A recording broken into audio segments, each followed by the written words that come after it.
Mari angkat tangan, kita lebih sungguh kepada Tuhan. Sungguh besar dan kudus, Bapa-Ku selalu puji nama-Mu. Besar setiamu, rahmat-Mu di dalam hidupku. Bapa-Ku mengasihi. Sungguh besar dan kudus nama-Mu, Bapa-Ku selalu puji nama-Mu. Besar setiamu dalam hidupku, Bapa-Ku mengasihi. Katakan Bapa-Ku mengasihi.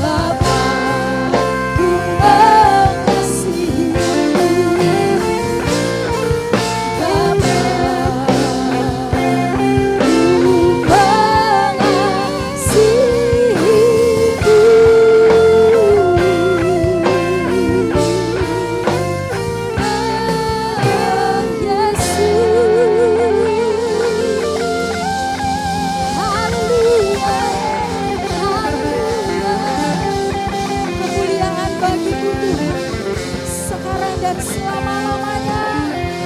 Amin.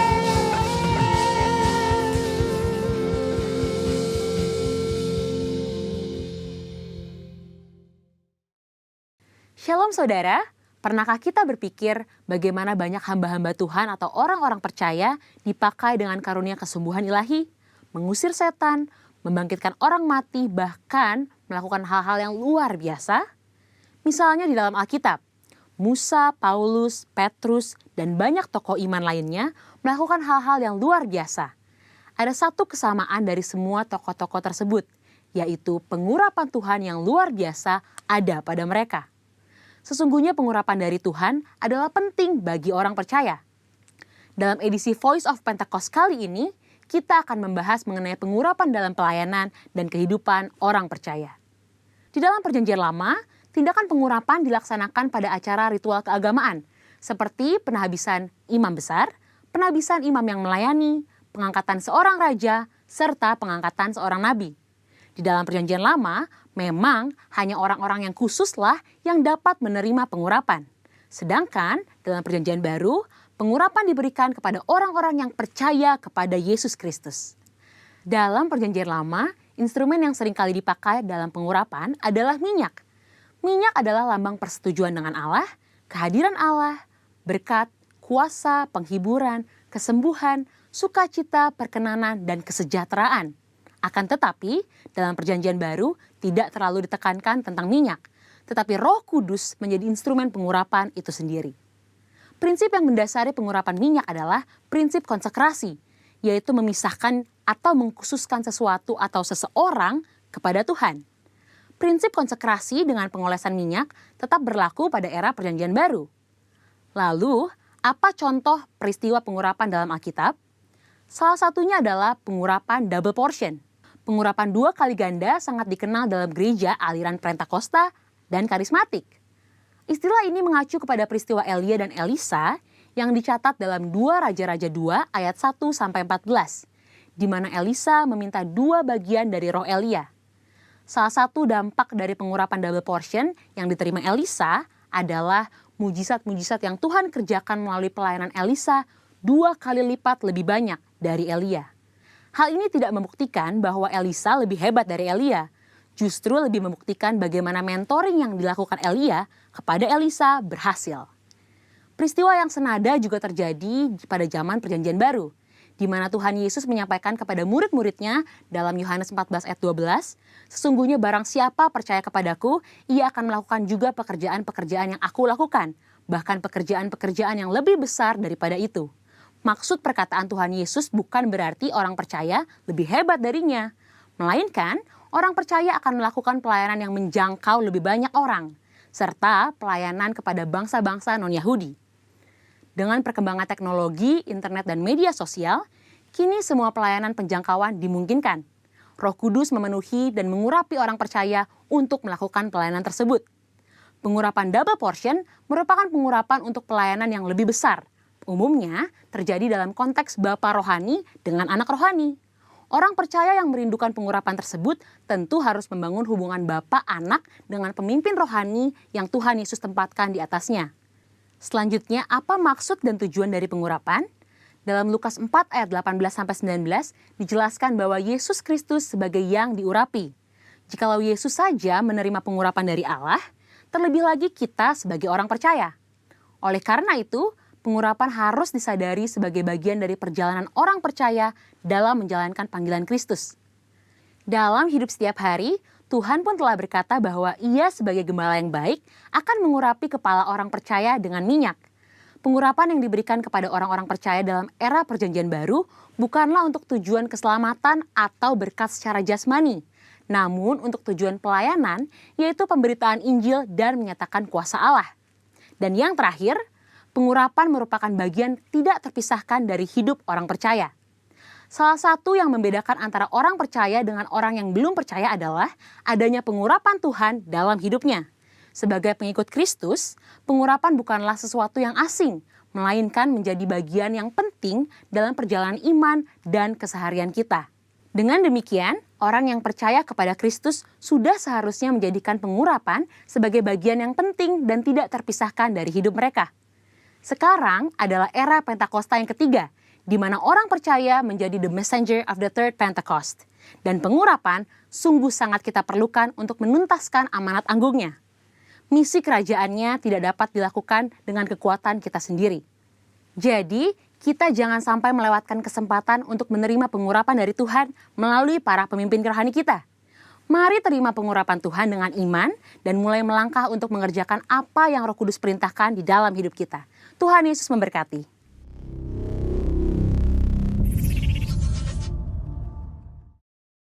Shalom saudara yang kasih Tuhan, saya sangat percaya setiap saudara sehat dan penuh semangat. Hari ini kita bersama-sama akan mendengarkan satu tema yang Tuhan boleh sediakan buat kita. Temanya adalah jaga rumahmu. Apa yang ada dalam benak saudara waktu saudara mendengar kata-kata dari jaga rumahmu? Kita pandai untuk menjaga kita punya kendaraan. Kita pandai untuk menjaga kita punya barang-barang perhiasan. Kita pandai untuk menjaga juga rumah di mana kita tinggal pada hari ini.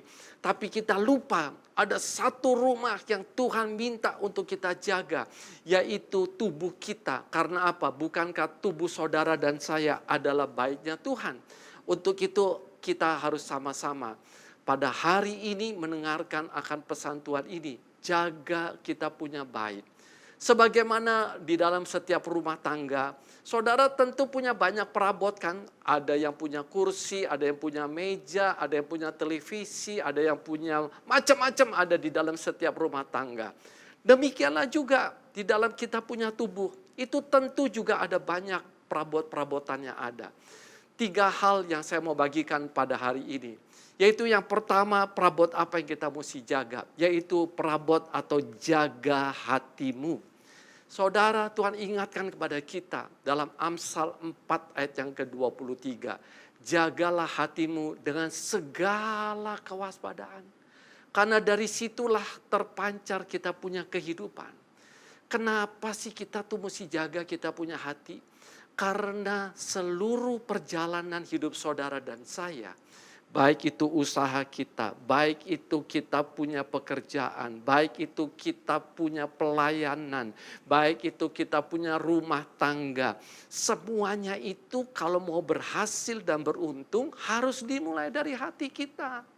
Hati yang bersih ini menjadi satu cerminan untuk perjalanan-perjalanan kita ke depan. Untuk itu saya ajak, bagaimana kita hari-hari ini diingatkan oleh Tuhan untuk kita mulai jaga kita punya hati. Saudara, bagaimana firman Tuhan juga sampaikan pada kita di dalam Matius 15 ayat yang ke-19. Karena dari hatilah timbul semua pikiran nih. Pikiran jahat, pikiran kotor, pikiran macam-macam. Semua timbul dari mana? Dimulai dari hati kita.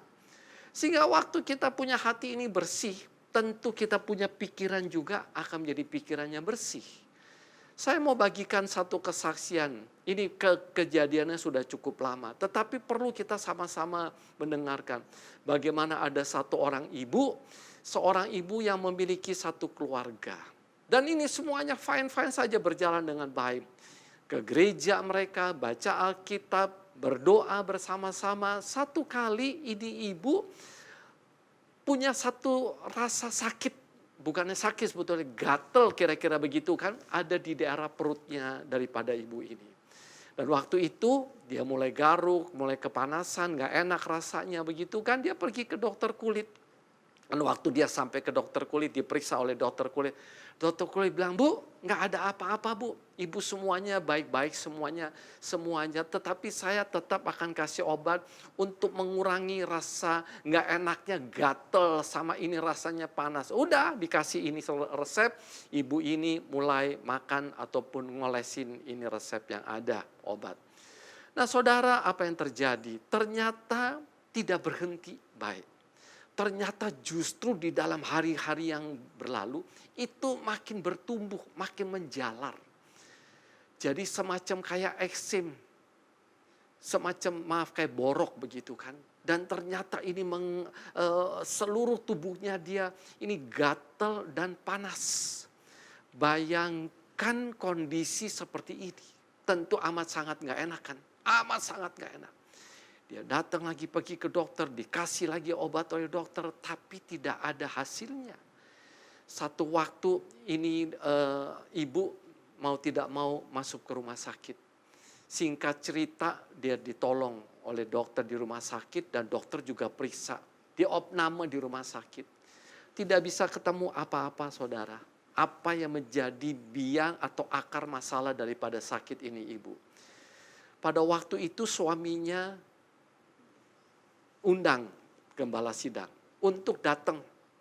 Pak Pendeta tolong dong doakan saya punya istri. Ini istri saya kondisinya begini. Datanglah pendeta. Sampai di sana ini pendeta berdoa untuk ini ibu. Nah waktu pendeta ini gembala sidangnya berdoa. Dia diberikan satu hikmat oleh Tuhan. Coba kamu tanya dia ada menyimpan sesuatu seperti di dalam hatinya. Lalu ini gembala sidang tanya, "Bu, ini saya diingatkan Tuhan, mungkin ibu ada sesuatu di dalam hati ibu." Apa yang dijawab oleh ibu ini? Enggak ada, saya mah semuanya baik-baik saja. Sudah, pendeta doakan saja supaya ibu ini diingatkan oleh Roh Kudus hal-hal yang mungkin dia simpan. Berkali-kali ini gembala sidang datang dan lalu mendoakan dan berkata seperti itu. Tapi berkali-kali juga ini ibu lupa. Dia nggak ingat, dia bilang semuanya baik. Saya hubungan dengan suami baik, dengan anak-anak baik, dengan semua tetangga baik, dengan teman-teman baik, semuanya baik.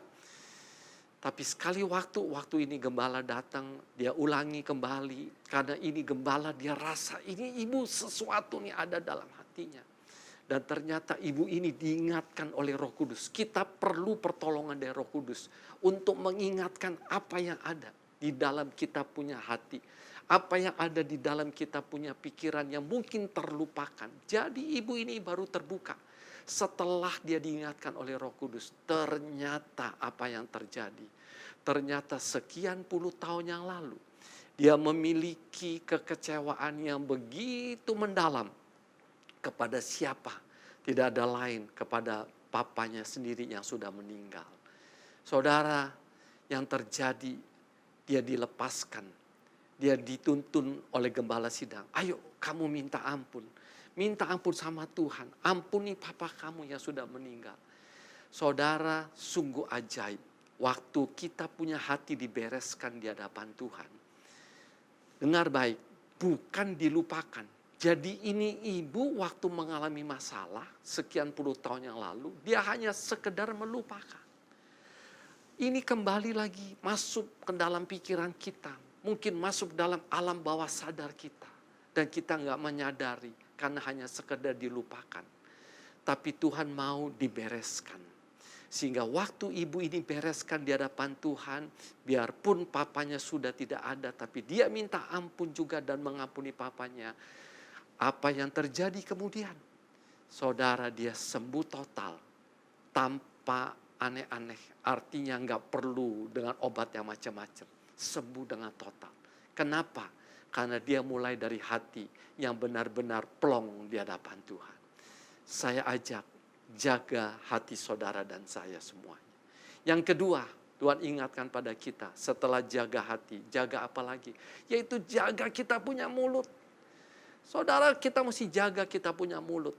Bukankah Amsal 18:23 berfirman kepada kita, hidup dan mati dikuasai oleh lidah. Barang siapa menggemakan akan memakan buahnya. Tahun ini, Bapak rohani kita, gembala kita, Pak Niko, menyampaikan pada kita. Kita ada dalam tahun Pei Alep, di mana ini berbicara mengenai perkataan. Saudara, perkataan apa yang saudara keluar dari saudara punya mulut? Karena apa? Karena di dalam perkataan saudara itu ada kuasa. Sehingga hidup dan mati dikuasai oleh lidah kita. Barang siapa yang atau suka menggemakan akan memakan buahnya. Buah apa yang saudara mau makan? Saya mau makan buah yang manis. Saya mau makan buah kehidupan. Saya mau makan buah firman Tuhan. Saya mau makan buah berkat daripada Tuhan. Tentu kalau saya mau makan buah yang manis, buah yang berkat daripada Tuhan, buah firman Tuhan yang saya mau makan, saya harus nanam tentu benih pohon yang baik, pohon firman Tuhan. Saya mesti tanam pohon kebaikan dalam perkataan. Itu yang saya mesti tanam. Supaya apa? Satu kali kelak itu pohon jadi besar. Dan saya menikmati buahnya. Tetapi buahnya karena saya tanam dengan benih yang baik, maka buah yang baik juga yang saya makan. Saudara, tanpa kita sadari, ada orang-orang percaya, yaitu dia tidak sadar bahwa setiap perkataan itu ada kuasa. Setiap perkataan itu seperti kita sedang menanam benih. Wah, kita sedang menanam benih, kita sedang menanam benih, kita sedang menanam benih. Sekali lagi, benih apa yang saudara tanam? Kalau saudara menanam benih, yaitu firman Tuhan. Perkataan-perkataan yang membangun, perkataan-perkataan yang menguatkan. Maka yang terdapat kita yang menikmati, tetapi orang lain juga menikmati. Terlebih lagi kita yang memperkatakan. Karena itu yang kita perkatakan yang akan kita dapatkan. Ayo saya ajak. Kita jaga kita punya mulut. Kita jaga kita punya perkataan. Dan mulai hari-hari ini perkataan yang baik. Perkataan yang membangun kepada anak-anak kita. Kepada keluarga saudara dan saya. Kepada semua orang yang mendengar diberkati oleh Tuhan. Tapi jauh lebih diberkati lagi. Yaitu saudara sendiri yang memperkatakan akan firman Tuhan. Saudara ingat baik satu hal. Bahwa di dalam Matius pasal ke-12 ayat yang ke-36. Tuhan ingatkan pada kita. Bahwa setiap perkataan. Jadi apapun yang kita perkatakan. Itu harus dipertanggungjawabkan. Sekali waktu kita harus mempertanggungjawabkan. Saya belajar untuk saya tidak mau mengatakan yang sia-sia, mengucapkan yang sia-sia. Apalagi perkataan yang menyakitkan, perkataan yang menghancurkan. Jangan, tapi kita mulai memperkatakan yang membangun, perkataan yang menguatkan, perkataan yang memberkati satu dan yang lain. Semua pasti diberkati oleh Tuhan. Yang terakhir setelah kita didapatkan yaitu perabotan pertama, yaitu perabotan hati. Yang kedua perabotan kita punya mulut. Yang ketiga perabotan apa? Perabotan yang ketiga perabotan yaitu jaga matamu. Jaga mata kita, saudara. Saudara yang kasih Tuhan, satu waktu saya punya anak, beberapa tahun yang lalu tuh udah lama. Beberapa tahun lalu antar ke satu rumah sakit yang khusus buat mata. Jadi kita tunggu dokternya sedang praktek, ada pasien-pasiennya lain. Sambil tunggu itu ada ruang tunggu yang besar dan saya melihat ada satu banner yang besar. Menyolok itu banner. Kenapa buat saya sangat menyolok? Karena itu banner tulisnya begini. Bahwa 83%, dengar baik. 83% informasi ke otak saudara dan saya, ke dalam pikiran saudara dan saya, itu masuknya melalui mata. Coba, 83%. Ini sesuatu yang begitu besar, 83%. Jadi sisanya yang 17%, itu masuknya melalui apa? Pendengaran kita, penciuman kita, perabaan kita. Tapi 83% itu masuk melalui kita punya mata. Kenapa Daud jatuh dalam dosa dengan Batseba? Karena biarkan matanya dia buka. Dia jatuh karena dia biarkan gerbang matanya untuk melihat hal-hal yang tidak baik. Kenapa Hawa bisa makan buah terlarang? Karena dia melihat, aduh itu buah bagus banget. Dia makan, masuk dalam pikiran dia. Oh iya ini pasti enak ini buah. Karena dia lihat. Saudara yang kasih Tuhan, mari saya ajak. Jaga mata kita baik-baik. Karena apa? Dari situ masuk dalam pikiran kita. Firman Tuhan katakan pada kita dalam Lukas pasal yang ke-11 ayat yang ke-34. Firman Tuhan berkata, matamu adalah pelita tubuhmu. Jadi kalau ini pelita kita nih, pelita kita. Kalau kita punya mata itu baik, terang, maka teranglah seluruh tubuh kita. Tapi kalau mata kita itu gelap, maka gelaplah seluruh tubuh kita. Saudara, apa yang saya baca tadi di banner di rumah sakit mata, pas dikonfirmasi dengan firman Tuhan. Memang firman Tuhan itu pasti mengkonfirmasi segala sesuatu yang ada. Saudara, untuk itu kita mulai jaga perabotan kita punya mata. Karena mata kita ini berpengaruh banyak kepada hidup kita. Tubuh kita menjadi gelap kalau mata kita juga gelap. Tapi tubuh kita menjadi terang. Dan kita menjadi berkat buat banyak orang. Dalam era Pentakosta yang ketiga ini. Di dalam penuaian jiwa yang terbesar dan yang terakhir pada hari-hari ini. Di mana kala hidup kita menjadi terang bagi Tuhan. Dan dimulai dari mata kita yang terang.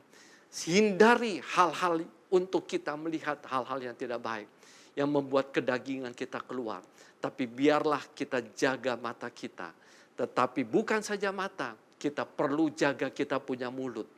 Karena kita ada di dalam tahun Pai Alef. Dan bukan mulut saja. Tapi kita perlu jaga kita punya hati. Karena dari hati kitalah terpancar kehidupan kita semuanya. Baik, saya tidak panjangkan firman Tuhan. Saya mau ajak semua kita untuk sama-sama kita mau berdoa. Supaya kita diberikan kekuatan oleh Tuhan. Menjaga hati kita. Menjaga kita punya mulut. Menjaga kita punya mata. Supaya hidup saudara adalah hidup yang penuh dengan berkat dan juga memuliakan nama Tuhan. Puji Tuhan, kita mari sama-sama kita tutup dengan doa. Kami boleh bersyukur Tuhan kalau pada hari ini ada pesan-pesan Tuhan untuk kami boleh menjaga kami punya hati. Menjaga kami punya mulut, menjaga kami punya mata Tuhan. Supaya melalui hidup kami Tuhan, kami boleh mempermuliakan nama-Mu yang kudus. Tuhan tolong untuk kami boleh diberikan kekuatan melalui Roh-Mu yang kudus Tuhan. Supaya benar-benar kami dapat dipelihara dan kami dapat memelihara setiap keberadaan kami di dalam hidup kami. Terima kasih Bapa, kami boleh meteraikan setiap firman Tuhan menjadi rema di dalam hidup kami. Dalam nama Tuhan Yesus Kristus. Terimalah berkat Tuhan. Kasih karunia yang berlimpah-limpah daripada Allah Bapa dalam anak yang tunggal Yesus Kristus. Persekutuan yang manis dengan Roh Kudus menyertai saudara sekalian mulai hari ini sampai Yesus datang menjemput kita di awan-awan dan bahkan sampai selama-lamanya. Yang percaya bersama-sama katakan amin.